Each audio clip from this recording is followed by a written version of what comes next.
Hello， 大家好，我係曉晴啊。咁近期咧又嚟到5期嘅維港灣啦嚇。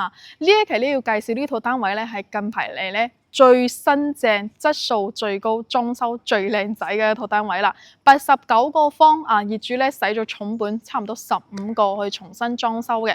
本身咧都係想用嚟自己長住噶啦。封咗窗，全屋嘅一個藝術漆，全屋定制櫃啊、衣櫃啊，同埋一個非常之靚仔嘅一個家電品牌咧，全部都係有噶啦。不過而家咧業主咧佢係細屋換大屋嚇，已經搬去維港半島大平層嗰度入住啦，所以咧就忍痛割愛。咁呢套單位咧都係降咗2次價噶啦，最開始58萬八，而家50萬，而家咧就係一口價48萬嚇。一口價48萬嘅呢個價位咧，直接出售我哋呢套單位，咁咧都係我哋32座嘅一個樓下啦。咁呢棟咧雖然係後邊啲嚇，但唔係最後一排咯。同埋咧呢邊入住嘅一個人群啦，都係比較多嘅。可以睇下樓下嘅一個電雞車啊、高爾夫球車啊，基本上咧都係停咗好多噶啦，仲唔係星期六日喎。咁如果係星期六日嘅話，喺後邊嗰度27、28座就好多港人朋友翻嚟住噶啦，同埋嗰邊都係有咖啡店啊、健身房啊可以去使用嘅嚇。咁喺呢邊咧就梗係買個電雞車方便啲啦嚇。同埋而家咧維港灣呢邊嘅一個生活咧都係比較便利嘅。我哋嘅京橋巴士25蚊坐到蓮塘、羅湖同埋黃貝嶺口岸，以及咧我哋樓下嘅街鋪啦各種嘅一個便利店啊、食肆鋪啊都係開滿晒噶啦。OK 啦，咁而家咧就跟住曉晴接住去上去睇下呢層單位。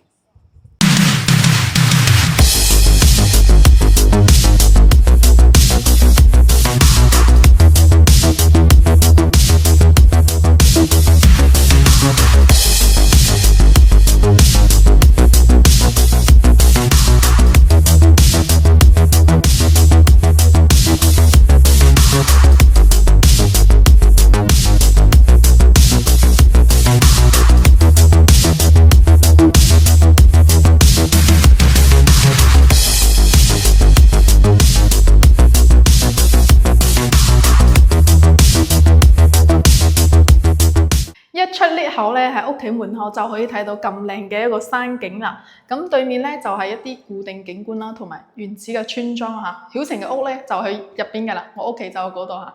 得閒咧翻嚟嘅話可以揾曉晴玩一玩咯。咁呢邊咧都係屬於一個2梯6伙嘅設計嚇。呢套單位咧佢係屬於一個東南朝向嘅，業主咧裝修都非常用心。一入嚟屋企門口就有一個歸家嘅儀式感㗎啦。呢邊嘅鞋櫃啦都係 OK 㗎嚇，質素都好靚。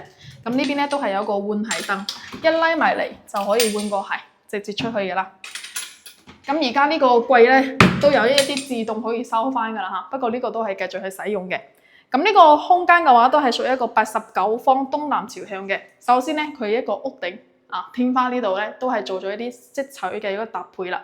成個空間咧會顯得比較闊嘅，比較樓地比較高嘅，同埋咧出門咧都係有個鏡櫃有鏡去照下我哋嘅容貌嚇。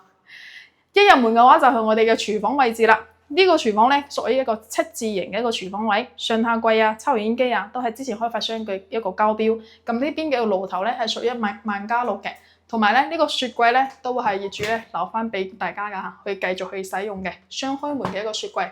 但係呢個品牌我就唔係咁識啦嚇，有冇識嘅朋友可以喺評論區話俾我知下咩品牌嚟㗎？風窗咧都係做好晒㗎啦。呢個89方最大嘅特點咧就係佢呢個我哋嘅客餐廳咧特別大可以睇得落咧每一個細節每一個角落，呢個業主都係用咗心機嘅。咁點解裝修得咁靚，家私都冇咗咧？咁呢個業主咧佢而家已經係置換咗大平層啦，從我哋嘅維港灣咧搬去維港半島嗰度啦所以咧佢將嗰啲家私咧有得用嘅就自己搬走咗啦。不過咧呢個都好我哋後期搬入嚟嘅話可以買翻自己中意嘅一個家私啦，去繼續去使用。呢個大電視咧仲係有留翻俾大家85寸嘅一個 TCL 嘅一個電視，可以睇到呢邊嘅一個藝術漆啦、牆身啦都好靚仔㗎，白色嘅一個牆身。咁呢個質地咧係比較硬㗎如果咧屋企有小朋友咧塗畫畫嘅話，基本上咧抹一抹都乾淨嘅成個咧牆身都去做到一個防潮防霉嘅一個作用。同埋咧佢呢邊嘅一個主燈嘅設計啦，都係做咗一個無主燈嘅一個設計，包括咧底下嘅呢啲插蘇全部咧都係重新設計翻㗎啦。正常開發商咧，佢淨係俾咗1個2個插蘇啦，比較少啊。所以呢啲插蘇咧，如果要重新搞嘅話，其實都要將呢個牆面啦，挖翻條道，重新安翻個管啊。所以呢邊嘅細節咧，都係幫大家去做好晒嘅。到時候喺呢個位置做翻一個餐邊櫃啊，或者做翻一個酒櫃都係完全 OK 嘅。咁呢一面嘅一個電視櫃啦，比較值錢啲咯嚇，都係一個定製櫃嚟㗎咯。上邊咧全部都係一個收納空間。你全屋嘅計佢800蚊一方，咁其實咧佢裝修嘅重本咧就主要就喺呢啲櫃上邊㗎啦啊，同埋佢嘅一個顏色咧仲係非常之百搭嘅。金屬銀嘅一個設計，同埋一個黑色啊、灰色啊，呢邊咧，不論你配咩風格嘅家私，都係完全可以使用。咁第二個裝修嘅重本咧，就係呢個風窗啦，係咪？成個風窗佢嘅一個質量係非常好嘅嚇，好靜音，雙層嘅一個玻璃啊，打開呢個位置咧，仲係可以做到一個通風嘅。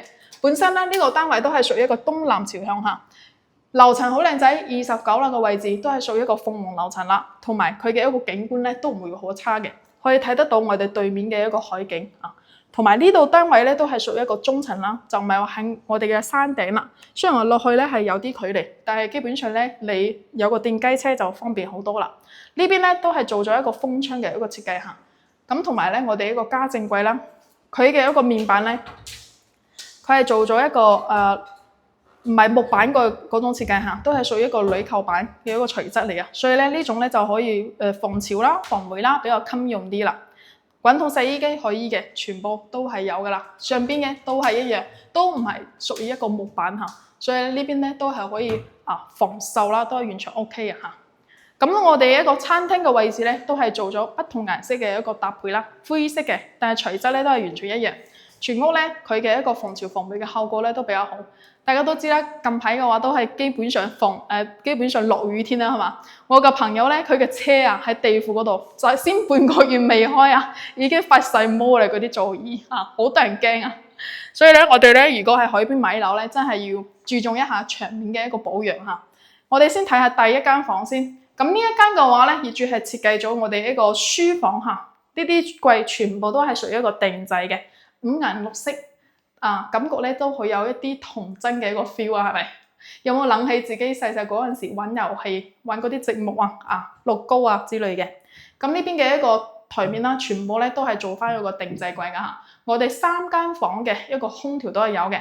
咁我哋客廳咧嗰度咧，佢係屬於一個風管機嚟嘅都係可以做差唔多好似中央空調嘅一個效果啦。百葉窗啊，咁呢邊咧其實望出去咧都係望得到我哋嘅一個海景採光都唔會差嘅，只不過曉晴未開下。咁呢邊嘅一個洗手間咧，佢就係屬於一個3段式嘅一個洗手間啦。基本上咧係冇咩改動嚇，就係封埋個窗啦。如果屋企嘅話2-3個人使用呢個洗手間咧就 OK 嘅嚇。不過我覺得咧，如果要住得舒服，咁其實咧仲係2個洗手間係最方便嚇。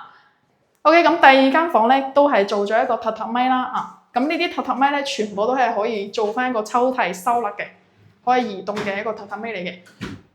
不過基本上咧，你如果呢間房嘅話要用嚟瞓人咧，都係完全 OK 嘅嚇。到時候咧可以喺我哋呢個位置咧加翻個米嘅床，都係完全 OK 嘅。全部咧都係做咗一個定制櫃，空調3部都係屬於格力嘅嚇。咁呢啲櫃真係最值錢嘅，佢裝修差唔多有15萬，最值錢嘅都係櫃入邊噶啦。咁呢個主人房嘅話咧，都係有配埋我哋一個電動窗簾啦。撳一撳先，電動窗簾。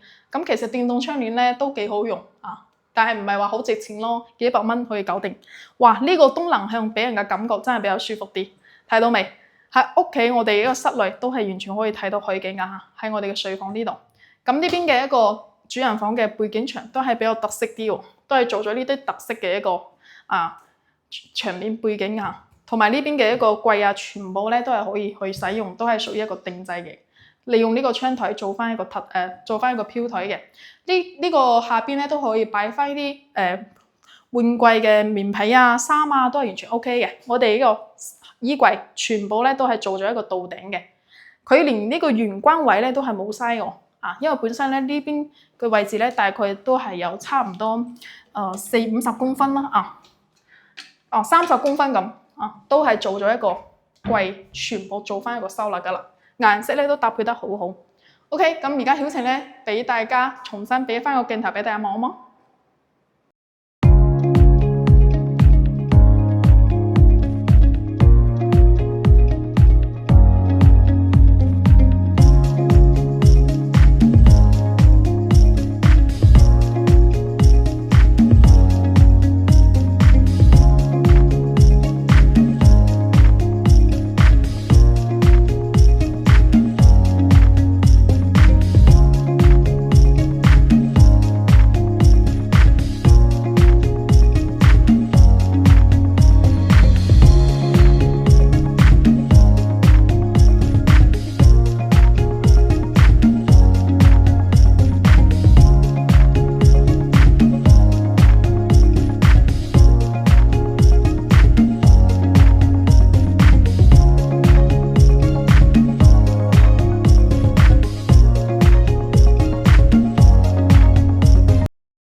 其實呢套單位咧，業主係降咗2次價㗎啦。最早咧佢係賣58.8萬嘅，後尾咧又降到50萬，咁而家咧一口價48萬出售嚇。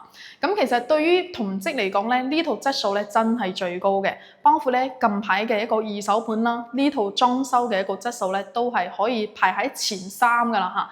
因為咧確實可以睇得出業主真係用咗心喺呢邊嘅一個裝修，本身就係想用嚟自己長住嘅。咁而家咧都係置換咗一個大戶型啦，所以咧就忍痛割愛啊！咁其實呢個價位咧，好似喺我哋維港灣呢度同積咧，如果係全新吉屋啦，樓層中間嘅話，基本上都係37萬左右啊嚇。所以咧好多朋友就覺得，48萬喎，係咪相當於咧呢10幾萬都係使咗佢嘅一個裝修錢咧啊？所以我覺得咧，如果呢個業主如果真係再急售嘅話，再降多2-3萬，可能咧好快就可以賣出去㗎啦嚇。所以咧而家好多朋友仔可能都喺度觀望㗎啦。不過咧呢套單位嘅一個質素咧確實係唔錯㗎嚇。29樓嘅一個高度，東南朝向，仲可以望到我哋個海景，加埋咧唔係屬於一個最後一排嚇，係屬於前邊少少嘅嚇，倒數第2排。對於我哋出去咧會更加方便少少啦。咁呢套單位咧基本上你自己買翻個梳化啦、餐台同埋長墊咧都可以直接搬翻嚟入住㗎啦。可以話呢種單位，你如果就算後期咧要細屋換大屋咧，佢嘅一個出手嘅機會咧，仲係比較高㗎嚇。本身咧我哋硬性嘅一個條件就擺喺呢度啦，所以我哋買二手盤嘅話咧，樓層、景觀同埋一個性價比真係好重要啊，係咪 ？OK， 如果中意呢套單位或者想喺維港灣揾更多嘅一個筍盤想對比嘅話，都歡迎掃描上方嘅二維碼加曉晴嘅 WhatsApp 或者 WeChat 或者打電話俾曉晴，讓我過嚟睇樓啦嚇。後續咧我都會陸續更新翻實理呢邊更多嘅一個生活資訊啦，同埋筍盤俾大家睇嘅。OK，咁我哋下期再見啦，拜拜。